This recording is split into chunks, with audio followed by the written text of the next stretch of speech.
Embo is the most important bounty hunter to know before the Mandalorian and Grogu. The really fascinating part is that Embo's post-Return of the Jedi story ends up connecting directly into the collapse of the Empire, the rise of the First Order, and even the aftermath of the Battle of Jakku. Embo after the Empire. When most fans think about Embo, they usually stop at the Clone Wars.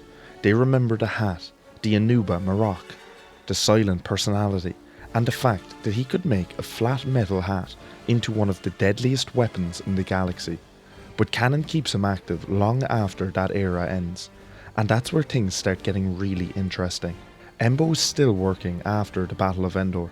The Empire is collapsing, bounty hunters are scrambling for work, and the galaxy is filled with warlords, criminal syndicates, and leftover Imperial contracts. That environment is basically perfect for someone like Embo because he survives through adaptability. He isn't tied to ideology. He follows jobs, debts, and survival. One of the first major post-Endor things we see him do is hunt Lando Calrissian. The bounty of Lando is for his role in destroying the second Death Star. He is famous across the galaxy, which also makes him valuable to anyone who still wants revenge against the rebellion. So a bounty gets placed on him, and Embo takes the job. He tracks the Millennium Falcon to a refueling station, sneaks aboard the ship, and sabotages it before Lando even realises somebody is there. Once Lando starts trying to repair the ship, Embo corners him with a bowcaster.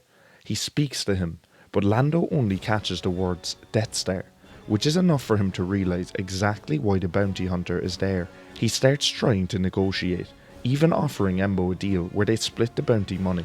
Embo clearly isn't interested, and the second he aims his blaster, Lando buys just enough time for a pipe inside the Falcon to burst behind Embo and slam him into a wall.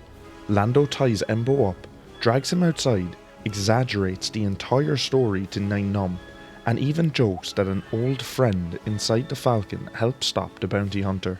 The death that changes everything. The real turning point for Embo after Endor happens on Jakku. In 5 ABY, Embo ends up working for a human bounty hunter named Mercurial Swift, alongside Dengar and a Rodian named Jita. Their target is Jas Emari, a Zabrak bounty hunter with connections to the New Republic and the rebel side of the Galactic Civil War. Embo joins Swift's crew because he needs to clear what debt he owes. He's experienced, respected, and dangerous, but still he has to survive contract to contract. Now, Jas Emari herself is a fascinating character because she's the niece of Sugi, which immediately matters to Embo, because Embo and Sugi work together during the Clone Wars. At first, Embo is just there for the bounty. The crew learns that Jas has been captured by Nima the Hutt on Jakku, so they head to Nima's temple to collect her. Swift intends to betray everybody and claim the reward himself, but Jas escapes before that can happen. Then she reaches the hangar and runs into Embo and Dengar guarding the shuttle. During the exchange, Embo mentions Marok's death. She reminds Embo that he once worked with Sugi. Then she pushes even further by telling him he's getting old and that Marok always liked her. That line changes how Embo sees the job, and he lets her leave with the shuttle. Dengar tries to stop her, but Jas escapes, and from that point forward the entire alliance starts shifting. Why Mercurial Swift fails. Swift prefers working alone. He distrusts partnerships, he manipulates people constantly, and eventually he becomes tied directly to Grand Admiral Ray Sloane during the chaotic collapse of the Empire. That connection is important because Ray Sloane is one of the central figures holding the Imperial remnant together after Endor. And if you've never looked deeply into Sloane's role before, she's honestly one of the most important post-Endor characters in canon. She rises through the Imperial Navy, survives Endor, attends the secret Imperial meeting on Akiva, and eventually becomes Grand Admiral while Gallius Rax secretly controls the Empire from behind the scenes. Gallius Rax is carrying out Palpatine's contingency plan, which is designed to destroy the Empire if it proves unworthy after the Emperor's death. Publicly, Rax acts like he's stabilising the Empire. Secretly, he's sabotaging it while selecting survivors strong enough to rebuild in the unknown regions. That eventually becomes the First Order. So when Embo gets pulled into these events through Jas Emari and Swift, he unknowingly ends up orbiting one of the biggest transitions in galactic history, and Swift himself becomes increasingly hated by his own crew. Once Swift captures Jas again during the growing chaos on Jakku, he plans to deliver her to the Black Sun crime boss Guti, But the Battle of Jakku traps everybody in place, and during the delay, Jas starts talking to the crew. This is where Embo's decision becomes final. Jas offers pardons from the New Republic if they switch sides. Swift protests immediately, but by that point, nobody really trusts him anymore. Dengar helps Jas throw Swift out of the shuttle, and suddenly, Embo, Dengar and Jita become Jas Emari's crew instead. This also says a lot about Embo's survival instinct. He realises that galactic power is shifting, and he knows who is worth following. Embo during the Battle of Jakku. Once Embo joins Jas, the story escalates fast, because now he's involved in the events around the Battle of Jakku and Gallius Rax's final contingency plan for the Empire. Jas and the bounty hunters head to the Jakku Observatory, where Nora Wexley has allied with Ray Sloan and Brenton Wexley to stop Rax from destroying the planet. Gallius Rax intends to destroy Jakku as part of Palpatine's contingency. He's willing to sacrifice both Imperial and New Republic forces because the goal isn't victory in the traditional sense. The goal is purification through destruction. Only the worthy survivors are supposed to escape into the unknown regions and rebuild. That's why Ray Sloan eventually turns against him. At first, she serves as the public face of the remaining Empire, while Rex manipulates things behind the scenes.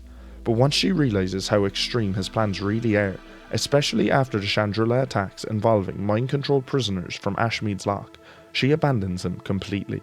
One of the most interesting parts about this era is how messy the alliances are.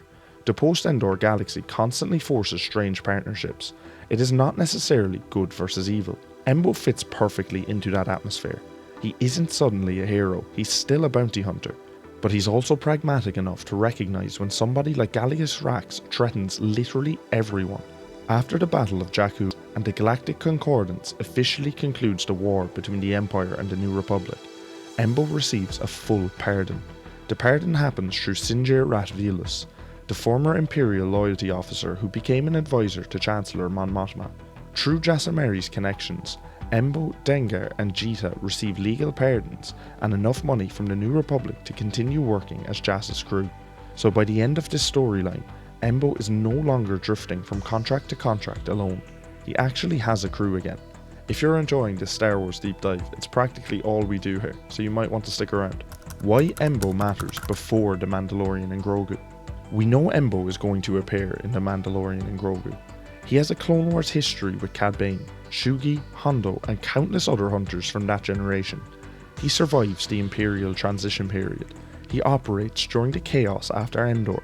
He becomes connected to the Battle of Jakku and the aftermath of Palpatine's contingency, and unlike many bounty hunters, he actually adapts to every political shift in the galaxy. That adaptability is the defining thing about him. He moves between criminal worlds, war zones and changing governments without ever fully belonging to any of them.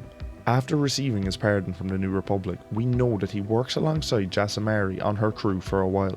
With Din being sent on missions by the New Republic, it's safe to say that Embo appears in this movie as an ally rather than as an enemy. No matter what happens, it will be good to see Embo back on our screens again. If you enjoyed this video, hit subscribe and let's uncover the galaxy's greatest secrets together. Thanks for watching.